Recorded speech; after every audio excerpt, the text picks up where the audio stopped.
This podcast is a proud member of the Unidentified Network.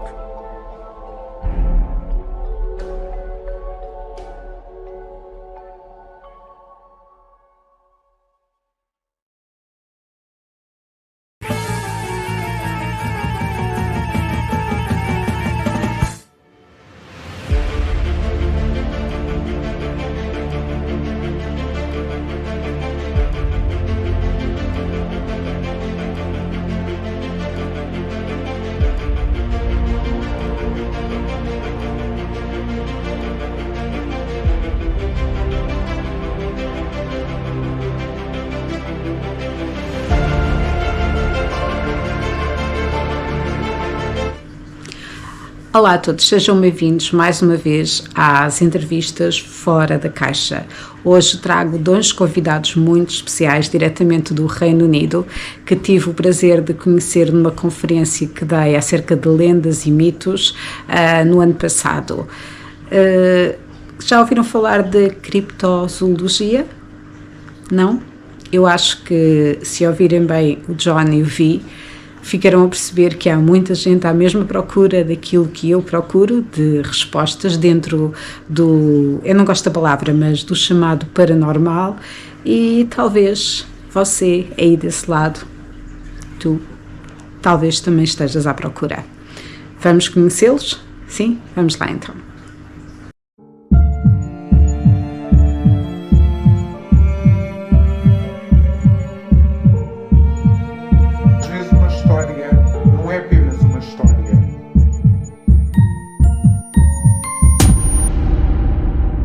Welcome to the Untravel. You know my name, of course, Vera. I'm very happy that I met you last year in United Kingdom because, meeting someone that have the same kind of ideas that I have, about what we name it, the legends, the myths, the folklore, it's wonderful. So I'm always happy when I really met someone, people like both of you. In here, in Portugal, when I speak about United Kingdom, people always recognize one thing, Nessie. Your beautiful monster, the sweet Nessie. That's something that we cannot, just say, okay, Nessie, you can stay there. We are going to speak about other things but you kind of doesn't exist. No, it's impossible. Everyone hears about Nessie. The rest, it's like, it's hiding to the public. And what I want you to help me, not only now, but in the future, just to let people know more about those creatures, I'm not going to tell that they are legends or myths. No, just let's forget about those words and let's speak about, like in the first person, each creature. But of course, I'm very sorry, guys, but today we are going to speak a little bit about Nessie, if you don't mind, of course. But before that, John, you have a kind of a life.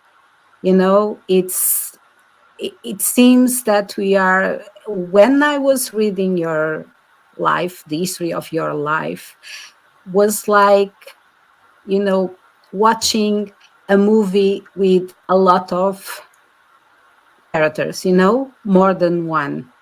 You have more than one life in all of these years. You have done a lot of different things, even if they are all connected. And I just want you to let me know why, because I know that it starts when you are very young, but still, why? Okay, I've always been interested in animals ever since I was a very, very small boy. And when I was a child, between the ages of 1.5 and 11, I lived in Hong Kong, which was then a British colony. And whereas if I'd been in England, there were some very interesting animals in England. You know, you see deer, you see foxes, you see badgers. But in Hong Kong, even back when I lived there 50 years ago, you still had sightings of tigers occasionally. You had leopards occasionally. You had 3 species of monkey. And you had all these jungle animals, the wild dogs and the pangolins, and all these wonderful jungle animals living, or at least in the mind of a 6-year-old boy, living in the forest just over the road. Because there is a rainforest, there is a temperate rainforest covering large parts of the island of Hong Kong. And that's where I used to play when I was a boy. If I'd been in England, I'd have played in fields and woods, but I actually played in a rainforest when I was a small boy. And it's changed my life completely. And when I was about 8 years old, my mother, every Thursday, my mother would always go, take the tram into town, and she'd go meet up with her friends, play tennis, have coffee, and then she'd go to the library and she'd get stories, she'd get crime stories from my father, she'd get romance novels for herself, she'd get picture books for my little brother, and for me, she'd get books about animals. And one day, when I was about 8 years old, she brought back a book called Myth or Monster. And it told me about Yeti. It told me about Bigfoot. It told me about Loch Ness Monster. It told me about sea serpents. It told me about mystery cats. And it totally blew me away. It was probably the biggest of the 3 epiphanies which changed my life. The other 3 were when I was about 13, discovering rock music, and when I was about 14, discovering that girls were different to boys. And those 3 things changed my life and have basically shaped what I've done for the last 65 years. So yes, I have done all sorts of strange things. I've worked as a musician. I've worked in the music business as an author. I've been a journalist. I've worked in a zoo. I've worked as a nurse for people with mental health issues, and I've worked as a cryptozoologist. And cryptozoology is really where my heart lies. You know, John, especially probably in countries like Portugal, people never really heard that name, cryptozoologist. Can you explain what it is exactly? Very simple.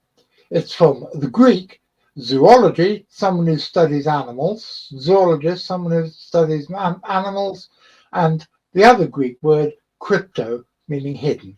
It's people who study hidden animals. In Portugal, you've got much more exciting animals than we have here in the United Kingdom. You've got bears, you've got lynx, you've got the Iberian lynx, which is probably the world's rarest cat species. And there's all sorts of other fantastic creatures I want to come and see. So. You need to come and visit as well. It's a wonderful idea, and you need to do a little bit of investigation with me, because of course we have all those animals that you were talking about in here in Portugal, but then we have the other ones, the hiding ones. And even if, of course, I've done a lot of things in my life. Also, I'm an historian, but I work in archaeology and other things in tourism. But the thing is that since I was very young, like you, I have my parents and my grandparents giving me books about everything.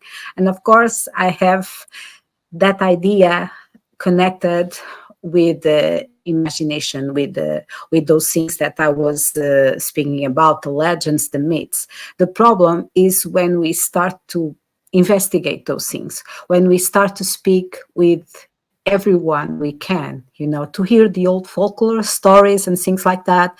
And then you have someone just like that saying, well, I don't know a story about werewolves, but I saw one.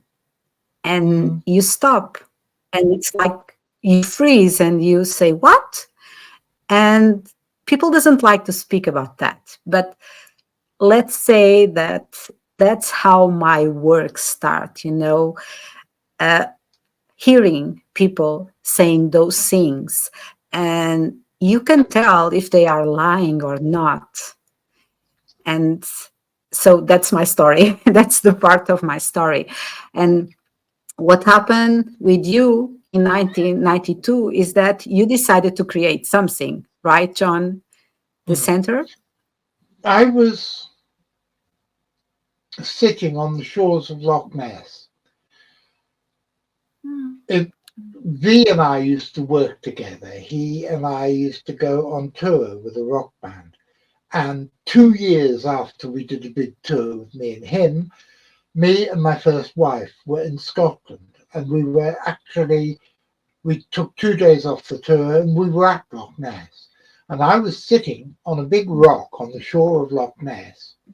And I was thinking, it's really stupid that there isn't a proper organization for people who are interested in this stuff. There was one organization in America, but for various reasons, it wasn't really functioning very well. It was called the International Society of Criptozoology. But all the things they were supposed to be doing didn't happen. And they were nice people, they meant well, and I'm not going to point fingers because a lot of things I've said were going to happen didn't, because people are fallible and because money runs out and people who promise they're going to give you equipment don't, and all these things. But sorry about that. It was my little dog Archie, who always wants to come up when he hears me talking to someone on the computer. He always wants to come up and sit on my lap and see what's happening. But so I decided that I'd start an organization. And because although I'm interested in cryptozoology, I'm also interested in the hidden things, the things you call the myth, the legends, the stuff. I hate the word supernatural or paranormal. I hate those two words because I think these things are totally natural and totally normal. They're just defined by laws of physics that we as yet don't understand. And so rather than calling it the Centre for Criptozoology, I couldn't do that anyway because Bernard Heuvelmans was still alive and he had something called the Centre for Criptozoology. I started it called the Centre for Fortean Zoology, so we could cover the stuff that interested me but which does not appear to be purely zoological in nature. The things like werewolves and man-beasts and monsters. I don't like the word monster either because monster again implies that these things are somehow greater than our reality. I don't think they are at all. I just think that they are part of reality that we don't know how it is defined yet. And that's one of the things that I'm very impressed with V, that I've known him 35 years now, and he's always tried to work out ways of codifying the stuff that is too weird for mainstream science. I agree with him that it can be codified, but he has done far more than me to try to codify it. Well, I know that V likes the same thing I like, that's quantum physics. I'm not good on math, so I don't really know a lot about that. But it's one of the areas that since I was very young, that I start to hear about. So I have a few books, and so I try to study a little bit. One of the things that it's for me very, very important it's that we don't know everything. We don't even know what is just next to us. We have what they name it the dark matter. That dark thing, it's like 80 something percent. So we have the rest that we know what it is. It's just a little bit less than 20%. And then we have all that dark thing. So who can say what exists or not in that part of our reality, or even in other realities? That's what the quantum physics is studying, and for me it's wonderful. And I know that you also like a lot that area, V, right? Yeah. Well, actually, it's an interesting point. You just raised the concept of dark matter, and all that really means is we've detected that there are gravitational conditions in the universe which indicate that there are at least 5 times as much mass as we can see. And I think that everything that we know in the universe, our entire universe, is a set of frequencies. And you have the periodic table, but all that actually means is that each element is vibrating at a different frequency than the next. And I think that what's going on here is that you have a big circular system where you have gold resonating at this frequency, and then you go all the way through the periodic table. And when you get to the end, you get to the light. Then at a certain point, you come back to the heavy elements again. But in this universe, we can't see them because they're in the next bandwidth, if you will, of reality. And I think that when the original gravitational masses, like the suns, came together, and the planets around them, they formed in all these different frequencies. And so you have as many, well, I think that there are probably about 9 of these phases of reality. So you will have nine suns, but they're all the same sun, just on all these different frequencies. You have 9 Mercuries, you have 9 Venuses, you have 9 Earths. And I think that sometimes, because of cosmic rays and gravitational intersections and different energetic intersections, you can get a situation whereby the atomic frequency of an object, like a human or what you might call a dog man or a werewolf, whatever, or a Sasquatch, when it travels through a specific point at a specific time, its frequency can be sort of taken out of phase with its own frequency and into ours, or possibly into a higher dimensional one. And I think that's how these things actually suddenly appear to come out of nowhere and suddenly appear to go back into nowhere. It's because they're temporarily in phase with our reality. So, like, if you take your hand and you put it on a table, it stops. It stops on the surface of the table. That's because it's vibrating. The atoms of your hand are vibrating at a similar frequency to that of the table, because we're all in this one universal bandwidth. But if you took your hand out of that phase, you could put it through the table. See, and I think that's what's going on with the weirdness of all this stuff, where things appear to come out of nowhere. And also, it would also explain the fact that there's nothing in the fossil record that would direct us to think that that you could have a canid that is adjusted so that it walks upright on two legs, because the whole bone structure of a canid is built for walking on all fours. So perhaps there's a neighbouring frequential bandwidth where those things have evolved,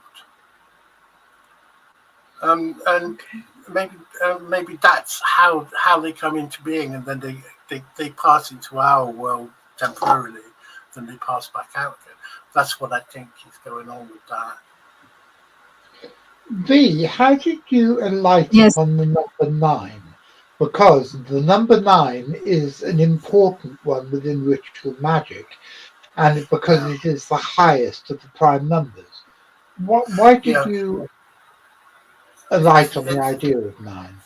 It's, well, for one thing, it's a sacred number of Odin, and Odin has 9 aspects with different names. And the 5th one is V, the bringer of rebirth, and there are precedents in ancient cultures that match, in the same way that you have many different cultures that speak about dragons or canine people that have canine heads and things like that.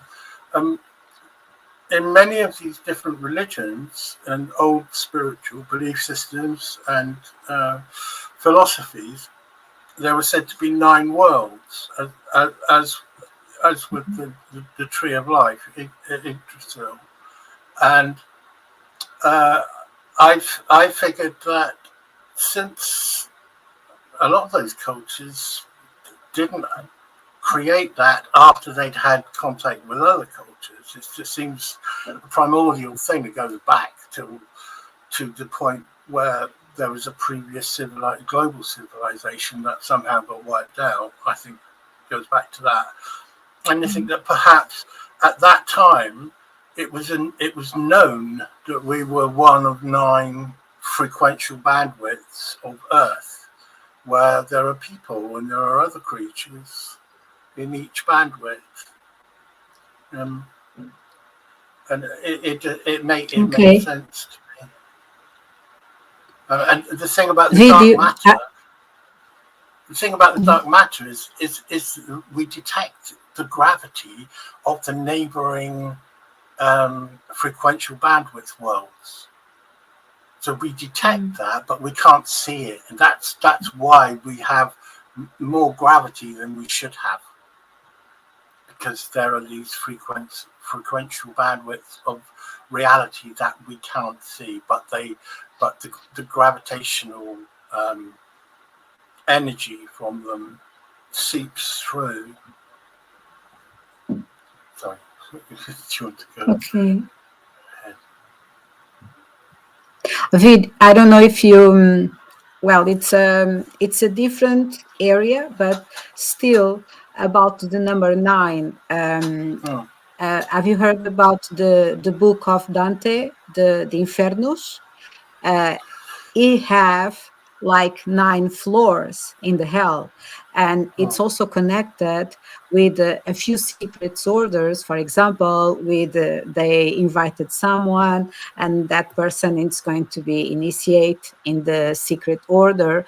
So there's a few stories about it's a kind of a place like that, with like underground 9 floors until the one that it's going to be initiated, like reborn. So of course, like John says, it's really a magical number, and it's connected with a lot of things. That the problem sometimes is that we give them names, like the names that John was saying that he doesn't like it, me either, like paranormal, for example.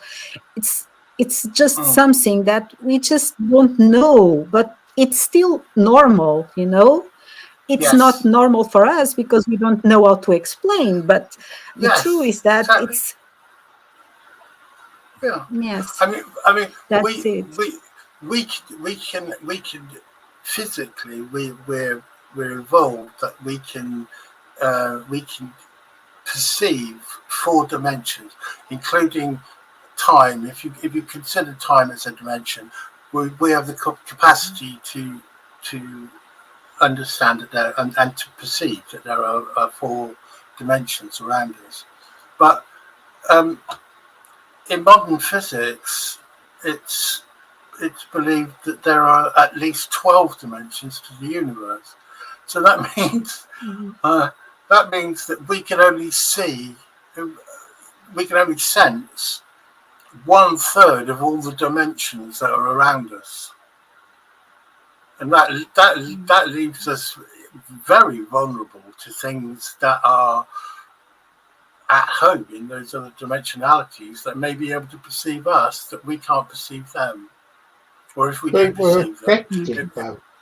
Sorry, Vic. Sorry, I think they were affected by what happens in those dimensions 5, 6, 7, 8, 9, 10, 11, 12, but we don't realise that this is what's happening to us. In the same way as once a month you have the highest tides, right? We now know that the reason we have the highest tides is because the tides work with the cycle of the moon. And the gravitational pull of the moon pulls the oceans out of its beds. But it used to be believed, hundreds, thousands of years ago, that this was the doing of the sea god. And there was a sea god who looked remarkably like us under the sea, except he had gills and scales, and he was pushing the sea in and out of its beds, and that's what caused the tides. And so I'm sure there are things now we are totally and utterly misinterpreting that are actually the effects on this dimension of what is happening in one of the ones that we know are there, but we can't actually directly perceive. Yeah, sorry to interrupt. Yeah, no. Vera, I'm sorry. No, because it's gone off on a tangent. No, that's okay. That's okay. You are helping me, and I really appreciate that, John. Okay, so because this is our first interview, first speak, can you, like I was telling you, can you tell me something? Tell me the connection with your work with the creature that everyone around the world and even probably outside of the planet knows about. That's the beautiful Nessie, because I don't like the word monster also, but you were talking about the lake. You were saying that you were there in the day that you decided to create the organization. So Nessie, it's somehow important. So I think that we should start to speak about her, the importance of that creature for you in this case, and also for V, because I know that V it's connected with those kind of creatures. So I would love to hear what you think about both of you. So we can start with John, please. I think that probably the Loch Ness monster, and I know you don't like the word monster, but Nessie is the most iconic of the world's lake monsters. But the one thing is about Nessie is that you cannot take what happens in Loch Ness in isolation, because there are monster haunted lakes across Scotland, across Ireland, even a couple in northern England, and they go all the way around the northern hemisphere, all the way across northern Europe, northern Asia, Siberia, Canada, bits of the United States, all the way around the northern hemisphere. In the northern parts of the northern hemisphere, there are lake monsters. And when people suggest that, oh, it's simple, it's a surviving dinosaur, because first of all, the dinosaurs all got wiped out 65 million years ago. And secondly, because there are too many of them. There are too many monster-haunted lakes for the idea that you've got one lake that's got a surviving dinosaur in, you can suspend belief to a certain extent. But there are dozens all the way around the Northern Hemisphere. And the idea that somehow modern man is so stupid, they have missed sighting, they've missed dozens of different populations of dinosaurs in lakes is just nonsense. In as far as Loch Ness is concerned, it's very ironic that Loch Ness is actually one of the least likely of the monster-haunted lakes to actually be inhabited. As far as Loch Ness is concerned, I believe, because have you ever been to Loch Ness, Vera? No, I haven't.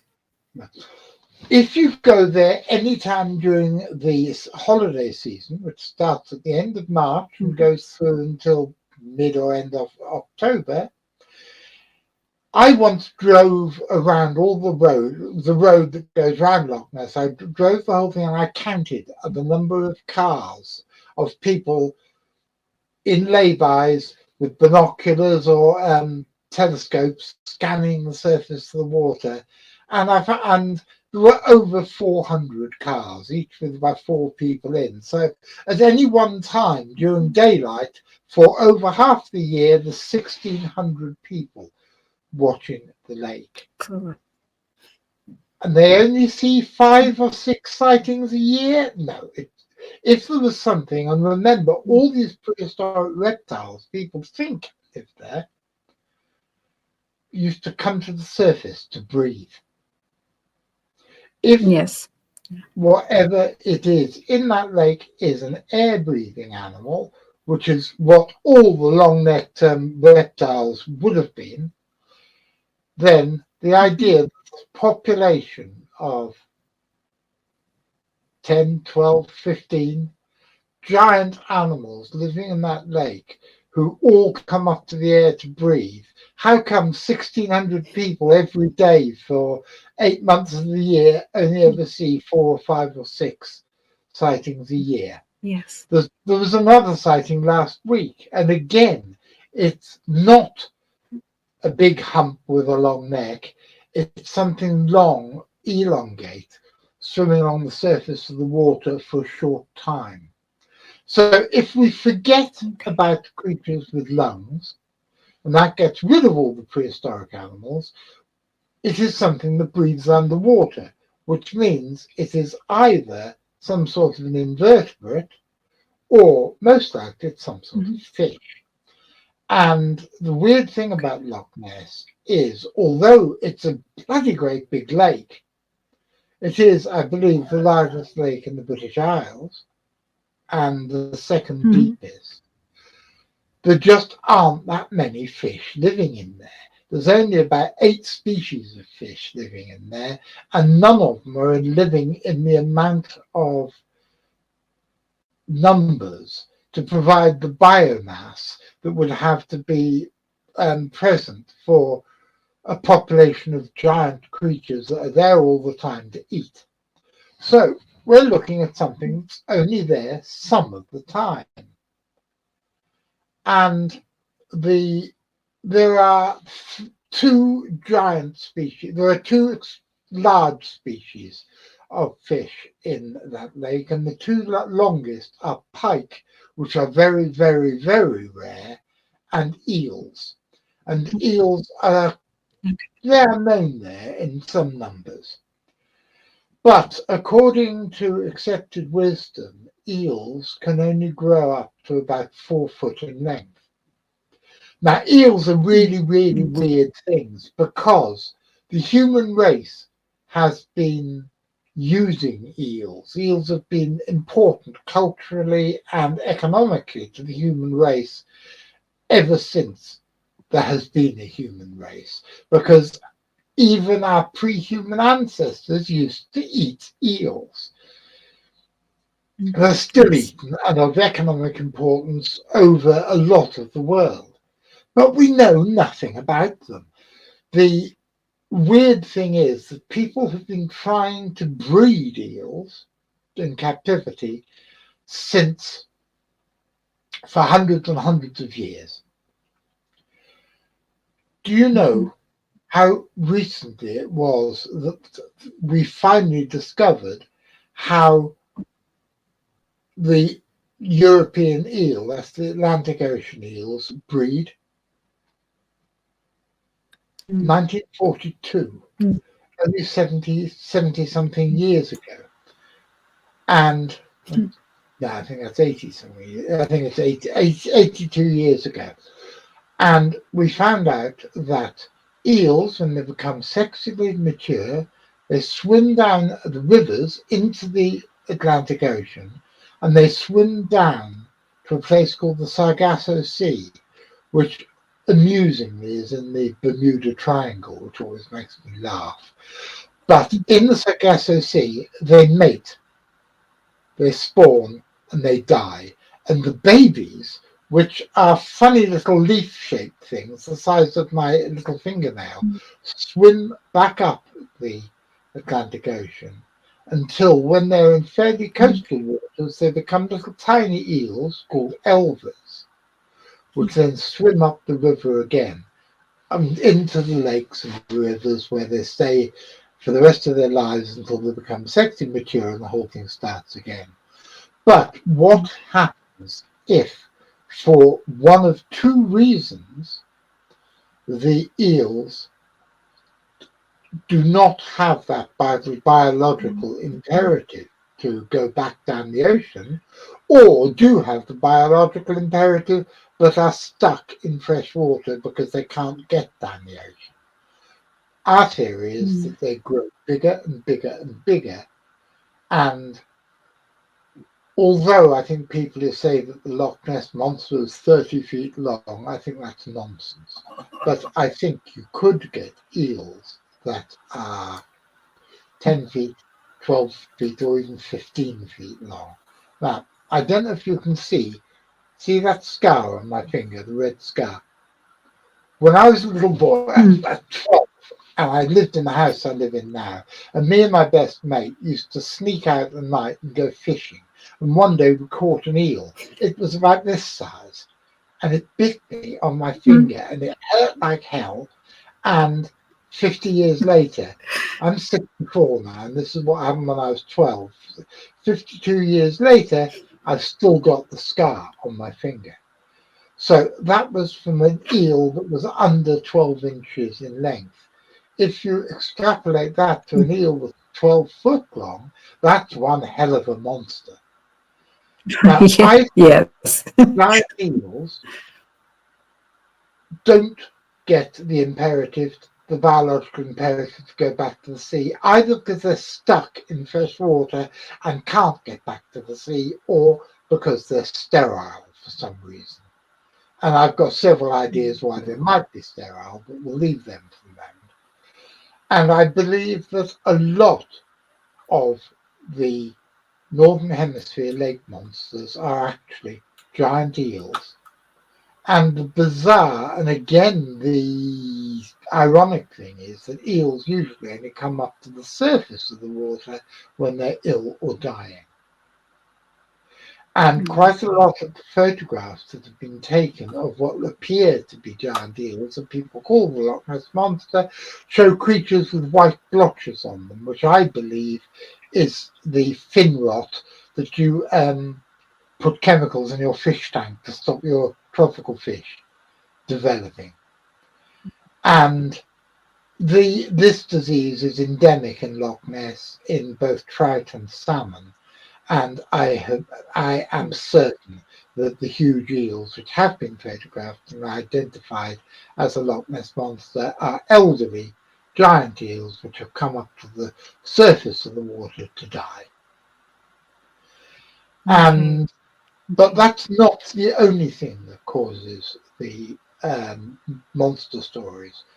V is very interested in the loch called Loch Morar, which we sent an expedition there about 15 years ago, and Loch Morar is not only a better location than Loch Ness, because, for one thing, Loch Ness, the water is very, very, very obscured by peat through most of the strata of the water. But Loch Morar, the water's crystal clear.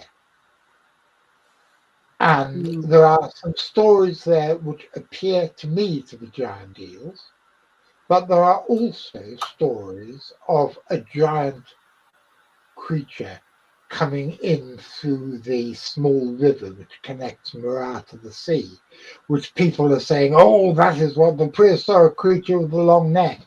I don't think it is at all. Up until very recently, it was thought that walruses only live up in the Arctic Circle and very, very, very, very, very rarely come down into European waters, maybe 4 or 5 times a century. Well, we've had 5 different walruses in British waters in the last 2.5 years.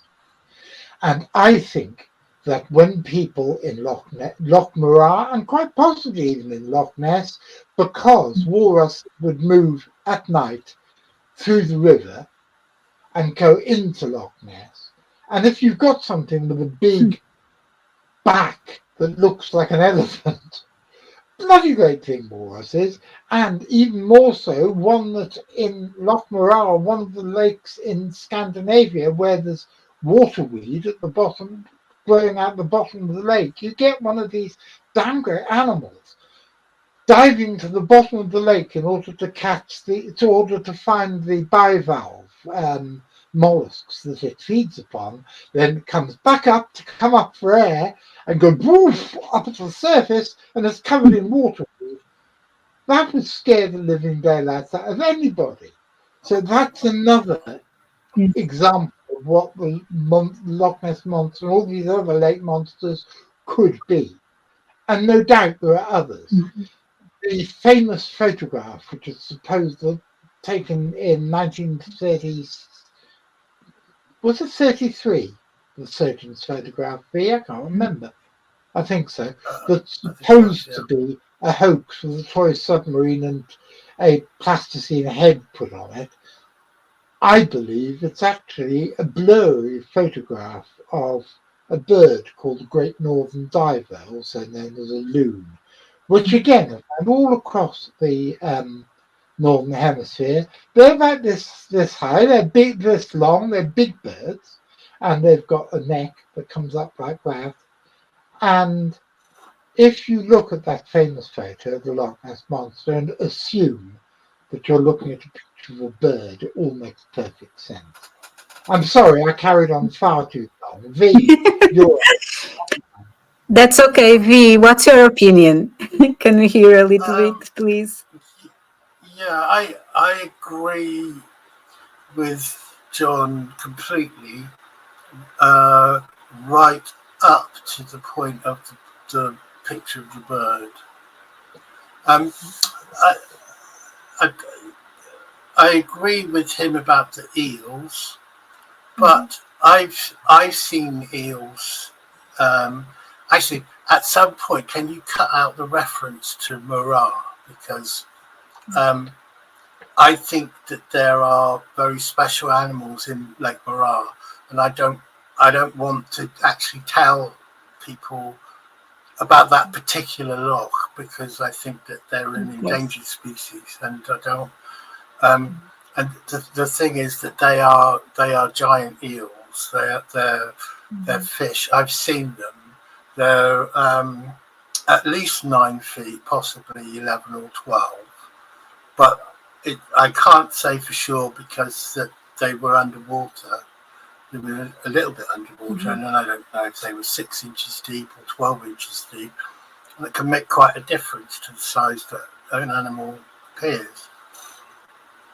But there's a certain point in the year and a certain place in the loch where they concentrate, and I don't know why. It's probably some sort of either an algal bloom that that attracts other animals that they're interested in, or maybe it's a particular part of the year when particular fish or baby fish or mollusks or something come in through the river from the sea. And yeah, I think that these particular eels, I don't think, it doesn't seem very likely to me that they would be neuter eels, which is one of the key points of the theory that John just gave. I agree with that. I agreed with that theory wholeheartedly. But I believe that these ones that I've seen, the giant eels, I believe they're not anguilla, the European eel. I don't think that they are. I think that they're an unknown species that grow to that size anyway. And I have this other idea, and I think that this is very likely, that there are elongate caverns that link many of the lochs in Scotland together, and that would mean that you wouldn't need the mass of fish or whatever in one loch to support a colony of creatures, because they could just be going around like our ancestors did. Our ancestors used to go around the coast of Britain, just moving around. And in fact, you could go to many places around the coast of Britain and find these enormous midden piles, midden, which are mainly shellfish shells and bones from meat, and some thrown away burnt bits of vegetables that used to grow along the beach, and that our ancestors lived on. In fact, some of the vegetables that we have as staples now, like cabbage, kale, and carrots, these are all coastal plants. You can go there now and you can find tiny little cabbages and tiny little carrots and tiny even onions, which our ancestors took, and they figured out, they were very intelligent, and they figured out that you could take the pollen from a plant that was abnormally large and put it onto the flowers of a plant that was abnormally large, and get seed that you could then sow, and then you get abnormally large fruity bodies, like onions or garlic or whatever. And that's how that sort of thing happened. But I believe that that there are two types of eels involved. There are anguilla that sometimes, once in a blue moon, you get one that that isn't driven to breed, and it stays there. And that there's another simile in nature, and that is with lobsters. Now, lobsters produce this hormone. I can't remember I can't quite remember the name of it at the moment, but it's not actually a hormone. It's part of your DNA, and if you have this substance, I'm literally just having a senior moment in the moment, so I can't remember it. But these are molecules which they produce in bucket loads. They're absolutely full of these particular molecules. Well, these molecules are the ones which, when one of your cells is damaged, this particular molecule comes along and it unzips it, it repairs it, and then it zips it back up again. So they literally are agents of immortality. We produce them, but we produce them far too few of them for it to make us immortal. They don't. They repair some of the damage to our cells from oxygen molecules and poisons in our food and stuff. But they don't repair all of it.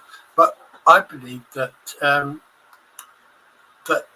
well, I know that lobsters, there is no definitive age that a lobster lives to, because all they have to do is they grow a little, and then the outer shell softens, splits, they step out of it, then the soft skin hardens and they're bigger. And then they go on to keep doing that, to keep molting like that, a bit like a spider. And there's no theoretical time at which you can say, well, that lobster is 40 years old. It can't live much longer, because we just don't know. It could be that they can live for hundreds and hundreds of years. So I wanted to mention that. I can't remember why. It was to do with these eels.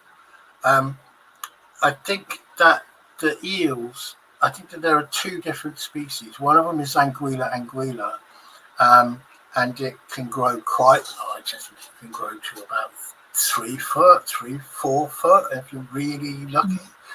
But and that's a big one. But I think that there's another type of eel, and I think that they could go to 12 feet. And they have a huge mouth on them, and the front end, the mouth of the lower jaw of the mouth actually looks slightly more salmon jaw shaped than Anguilla anguilla, but that's the only difference that I can see in them. Do you mean with a hook jaw like a Pacific salmon? Well, it doesn't actually terminate in a hook, but it's like this, like the prow of a boat. But it's the same sort of curvature and shape, except it doesn't have that hook that comes up and back. Because this is totally biologically logical. Because in New Zealand, the ordinary eels there, which are called the New Zealand long-finned eel, they grow up to 9-10 feet anyway. So there's no morphological reason why there shouldn't be another huge eel species in the Northern Hemisphere. Yeah. And indeed, something I've always noticed is that there is a polarity between animals in the Southern Hemisphere and animals in the Northern Hemisphere. In the Northern Hemisphere, you have walruses. In the Southern Hemisphere, you have elephant seals, for example. And you have, through convergent evolution, creatures that look very similar to ones at the opposite side of the world can and do evolve.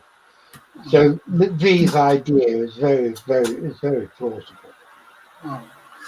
And so, okay, so I've covered the eel aspect, but I think that there's another aspect, and I'm going to come on to the research of my sister from another mister, Katie Elizabeth. I believe that she's dealing with a, what can you say about it? It's some sort of reptile.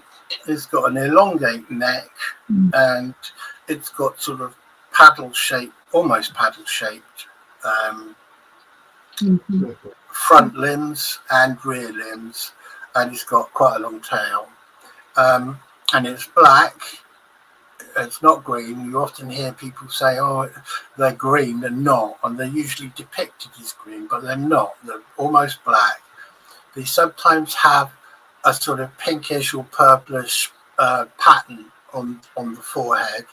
They have a head that's shaped a bit like a horse, and they don't like the noise of boat engines. Now, you remember I said just now that I thought that some of our lochs over here are linked by subterranean water passages. Well, Yes. the Great Lakes, where Katie researches, they were formed through much the same process with the glaciers.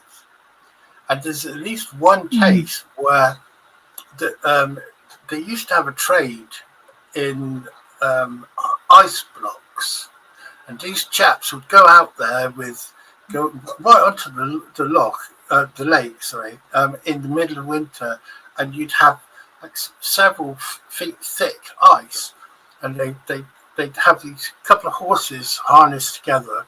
They'd go out to the middle of the lake, they'd stop, and the horses had this harness with this sort of draggy thing, and then these guys would saw their way through the ice and cut this huge, great big block out, and then they'd struggle to lever these straps around it, and then they'd mush the horses and turn them around, and they'd take them back to shore.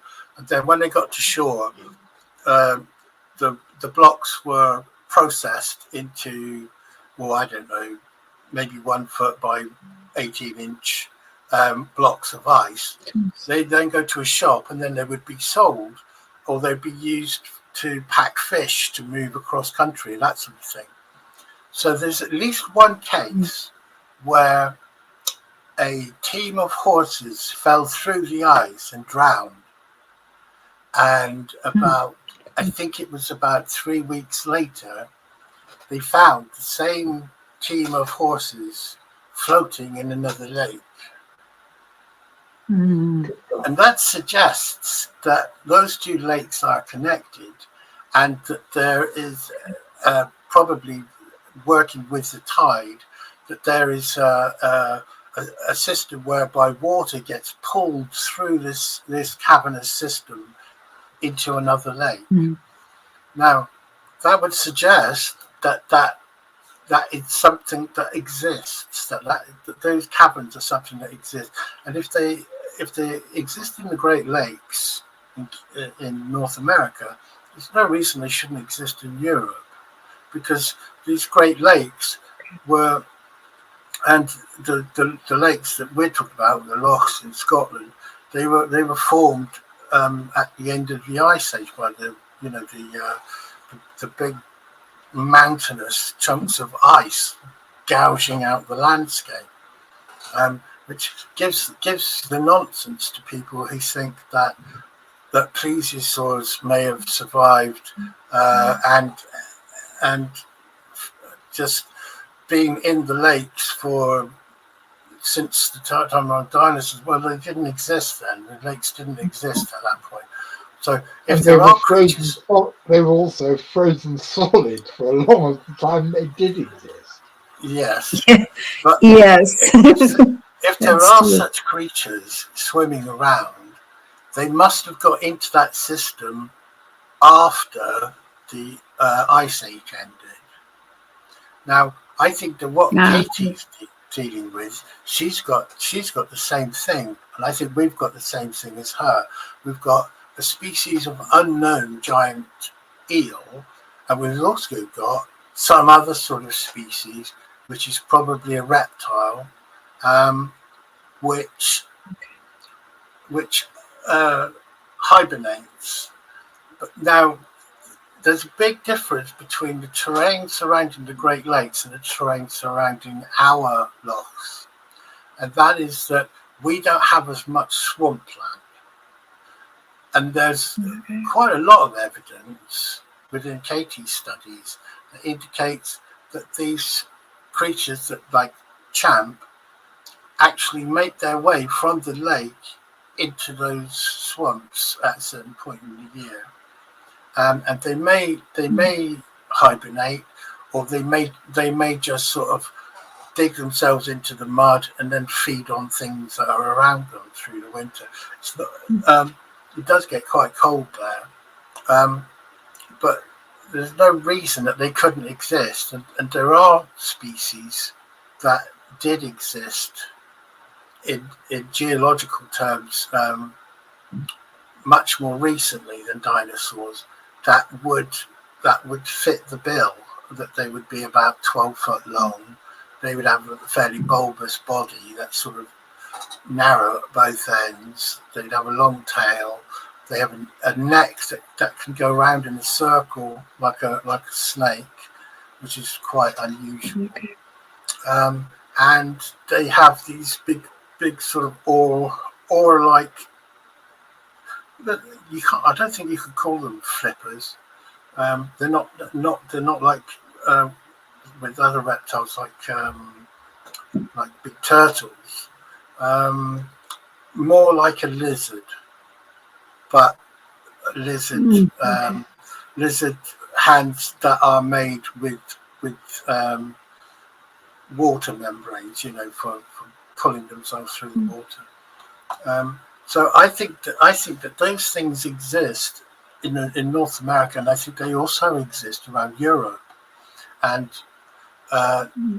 we have many reports, particularly along the west coast, from Cornwall all the way up around the coast of Wales, and then up along northern England, and then up around Scotland to go right up over the edge to the northeast of Scotland.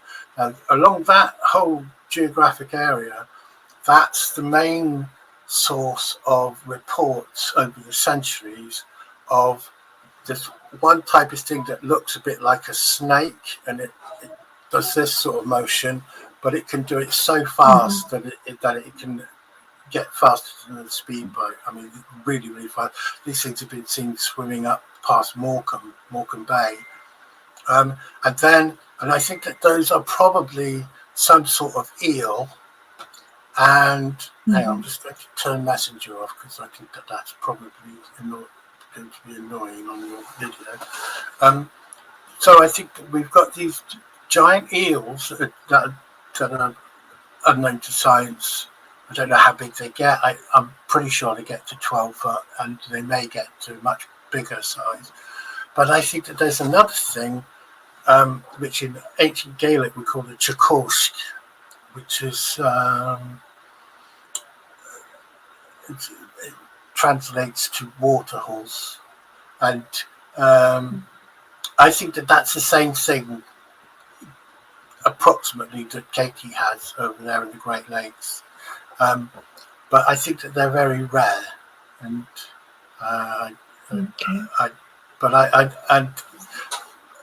they turn up in the lochs via the fresh waterways, because you have fresh waterways running out of the lochs and down to the sea.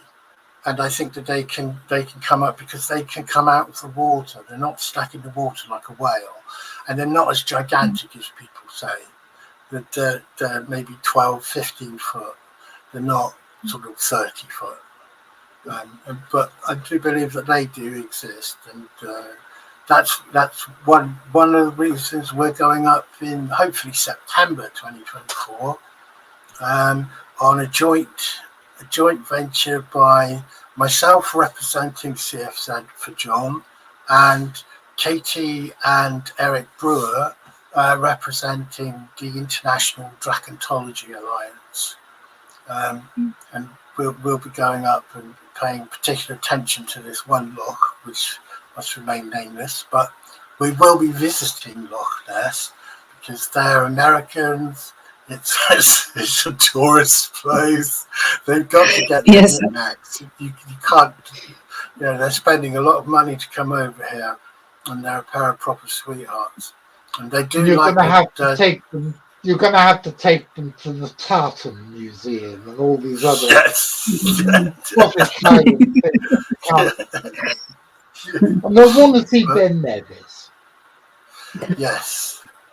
I don't know if there's going to be time except from a distance, because we've only got 7 days and nights, and Katie's already booked a chap up there with a boat for us to go out on a night thing. Probably the first night we're there, and I'm going to be really knackered because they're flying in, they're picking me up, we think that we probably won't have time to come to CFZ headquarters at that point. We think that we'll probably do that at the end of the thing, John. Yes, that's And fun. Well, so maybe they'll fly in. Sorry, Sorry. dear. no. No. I was just saying that first, of course, Katie need to see Loch Ness. You know, it's Yes, like absolutely. it's United Kingdom. You know, when Yeah, you ask someone about, you know, UK, it doesn't matter. The islands, the first thing, Nessie. It doesn't matter if yeah. Nessie exists, if it's if we can explain, like you told me. But you know, it's still important. I think it's something that Mm. Kathy and you know the rest of the team, you guys, you know the three of you that are going to be together at the end of the summer. I think you need to go there. But it's you know it was wonderful to hear that we can give, you know, to even if we are not sure, you're not sure about everything, of course. Um, uh, you can still give an explanation, you know, to Nessie.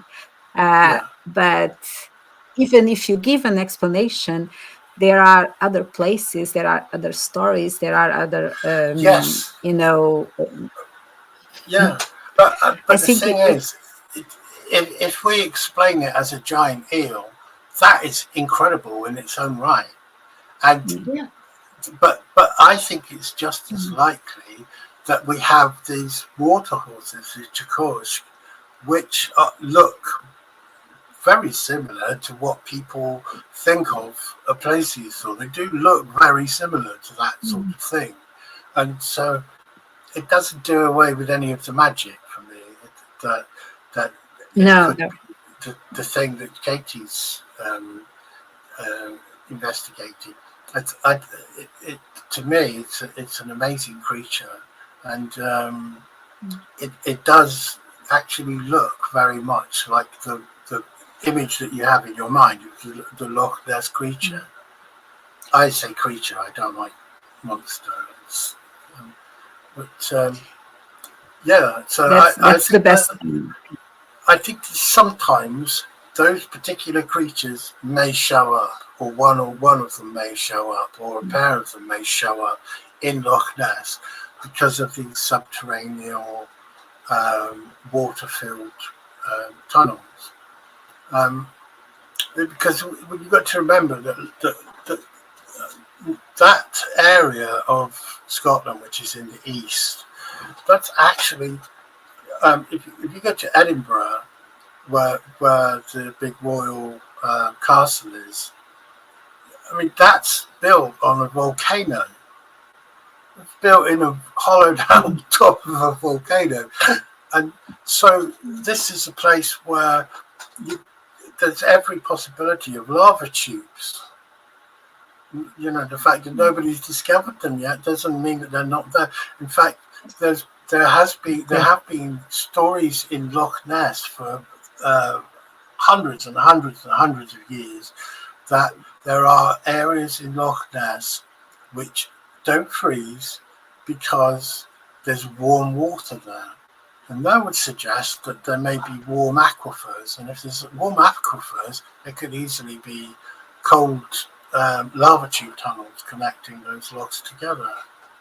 So Yeah, I've been there in the middle of the winter when the water was obviously warmer than the air around it, and you've got mist all over the surface of the lake.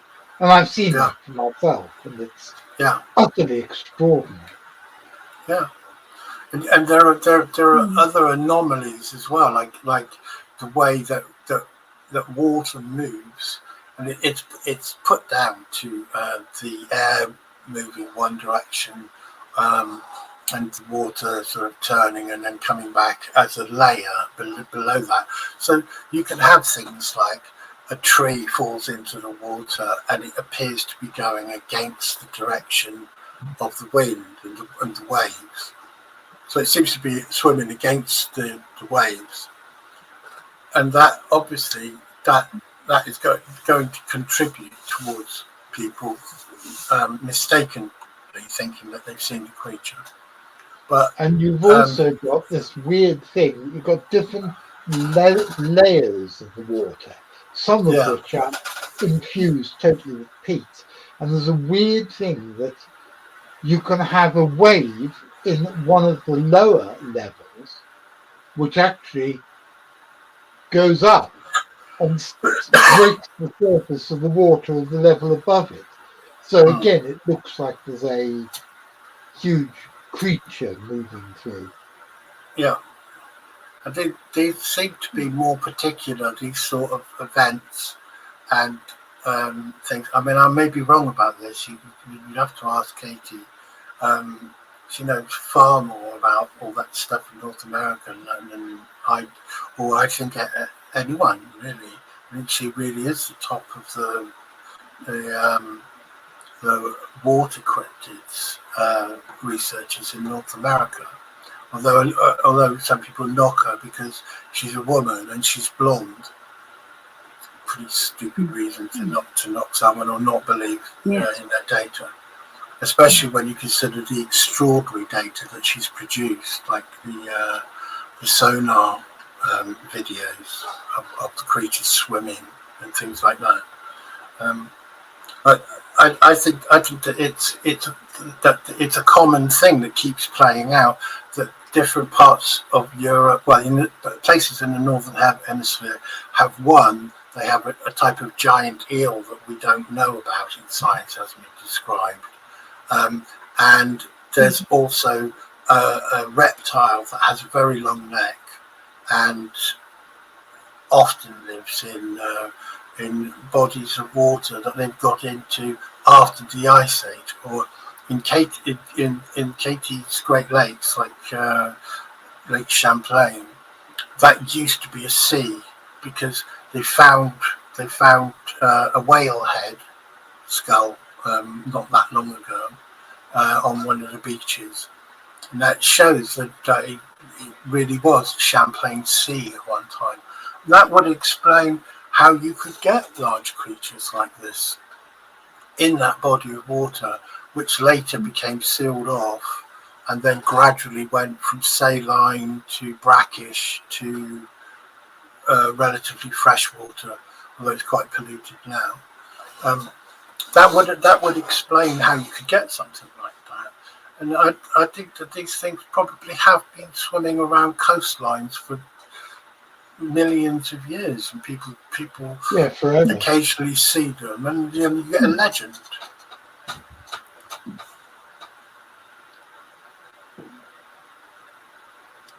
Sorry. That's all right.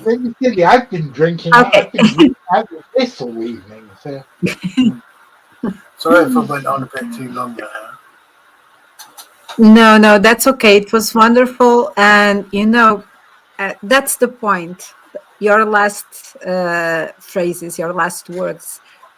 There's a lot of people, scientists in this case, or other colleagues of mine, historians, archaeologists, that they maintain that line and they just don't go to the sides of the line. They go straight ahead. They just don't look, And like you were saying, imagine that there exists an animal that the scientist doesn't know anything about, So it's possible that someone studying a cryptid could say, that's the proof, that's the animal, it exists, so it's a new species, and so they can pick up that species. Okay, so we can study, we can say that it's real, so it's part of all the beings that exist on Earth.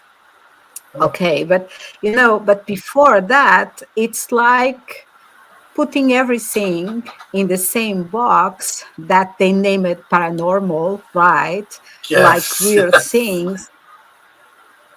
And that's the only thing, But so for me, the work that you or Katie or all of us, the work that we are doing, it's it's also important, like all the other investigations around the world about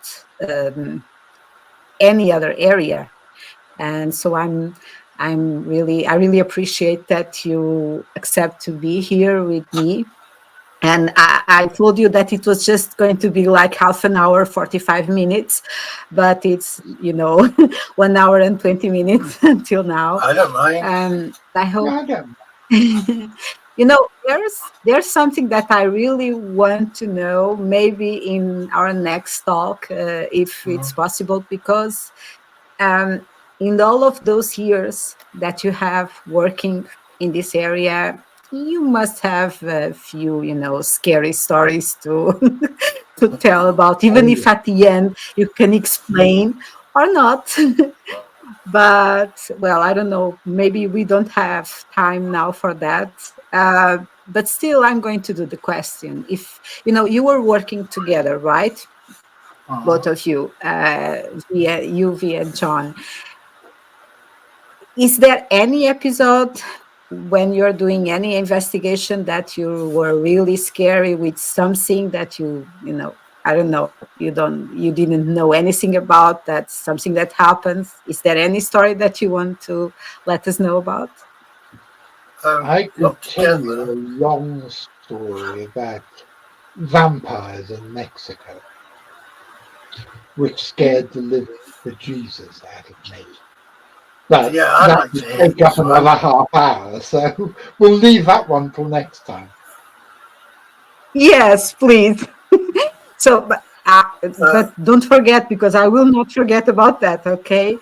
Yeah. So, guys, thank you very much for your time, for being in here.